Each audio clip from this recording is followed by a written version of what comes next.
gosh, what an absolutely That's massive why we play to all start love the it. game. Is he Going to get the one shot? He gets the one hit KO!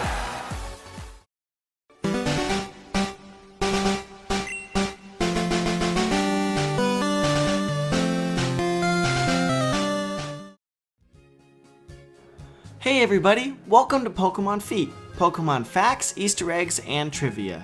I'm going to try to teach you something you don't know about the Pokemon series. But if I fail, whatever. Let's do it. Some things make sense. Others don't.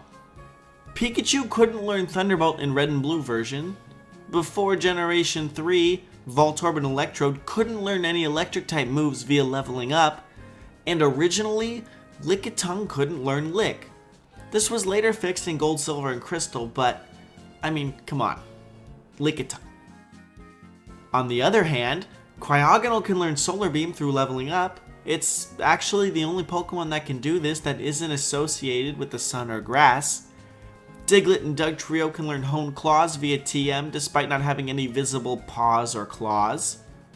Ponyta can learn Horn Drill despite Rapidash being the one with a horn. Wooper can learn Ice Punch despite not having any arms. And Zubat, Golbat, and Crobat can learn Brave Bird despite not being based on birds.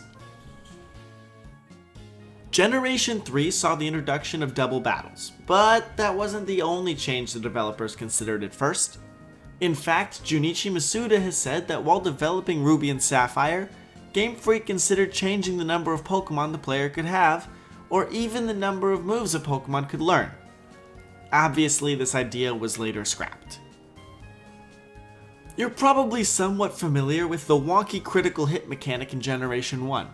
The faster a Pokemon was, the higher chance you had to land a critical hit.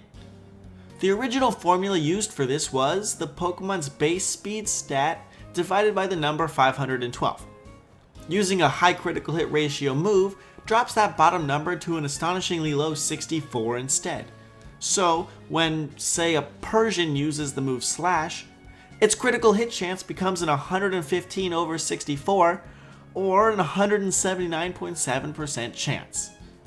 Sadly, due to a quirk in Generation 1's programming, nothing truly hit for 100%, so that rounds down to a meager 99.6% chance to critical hit. That's nuts. Oh yeah, and did you know that the main multiplier on the damage dealt by a critical hit was in accordance to the user's level in Generation 1? Yeah, a level 5 Pokemon would deal 1.5 times normal damage on a crit, while a level 20 Pokemon would inflict 1.8 times normal damage, and say a level 95 would deal 1.95 times normal damage. Pretty weird, huh? There are a lot of Pokemon fan theories out there, but some seem to carry more merit than others. One such fan theory is that Kangaskhan was originally intended to be Cubone's final evolution. There are a few pieces of circumstantial evidence pointing to this conclusion as well. First, we know that Cubone wears the skull of its dead mother. Well, take a look at this. That's a picture of a Cubone and a baby Kangaskhan sprite side by side. Looks similar, no? But that could purely be a coincidence. There's also the fact that many of the places where you can encounter Cubone, Marowak, and Kangaskhan in the wild are the exact same in the games, such as Glittering Cave in Pokemon X and Y, and Rock Tunnel in Generation 2. But perhaps the strongest piece of evidence is the fact that there's an unused code in Generation 1 for a Pokemon to evolve into a Kangaskhan. This is the reason why Missingno evolves into Kangaskhan when you level it up. In Generation 2's Battle Tower, there are a number of trainers named after actual people. Guitarist Masuda is a reference to Junichi Masuda, the director of Ruby and Sapphire. Bugcatcher Tajiri is a reference to Satoshi Tajiri, the creator of Pokemon. Scientist Mori is a reference to Akito Mori, an important programmer for the Pokemon games. And Teacher Kawakami is a reference to Nooko Kawakami, the US coordinator for Gold and Silver. In Pokemon Heart Gold and Soul Silver, in order to obtain a Rage Candy Bar, the player is forced to spend 300 Pokédollars on it, marking it as the only key item that needs to be bought. While that may be weird in itself, the name Rage Candy Bar is pretty strange too. Turns out, the name is a result of the Generation 2 English translators doing. In fact, the translator for Generation 4 has said that if he had been in charge of translating Generation 2, Rage Candy Bars would have been called Cake of Rage instead. In the anime, Drake's Dragonite could use 10 different moves, or 8 if you were watching the dub. This was actually done on purpose by the writer of the episode, Atsuhiro Tomioka, in order to make Dragonite seem more unstoppable. I guess Pikachu didn't really care about that too much now, huh? Chatot, the parrot-shaped Pokemon, isn't really even a parrot.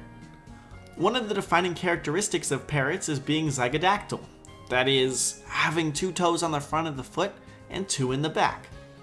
Chatot, on the other hand, has 3 in the front and 1 in the back, hence, not a parrot. And finally, to round out this episode, I want to talk about my main man, Giovanni. Remember how I shared when Ash's birthday was in a previous episode?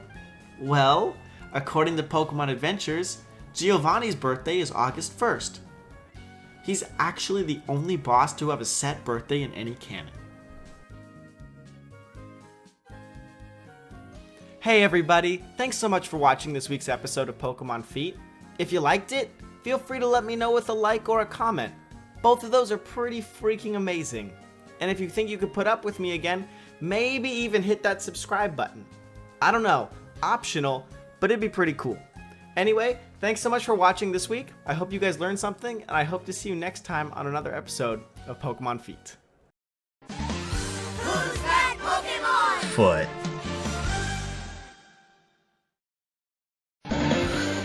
Reshiram! Ooh. Foot.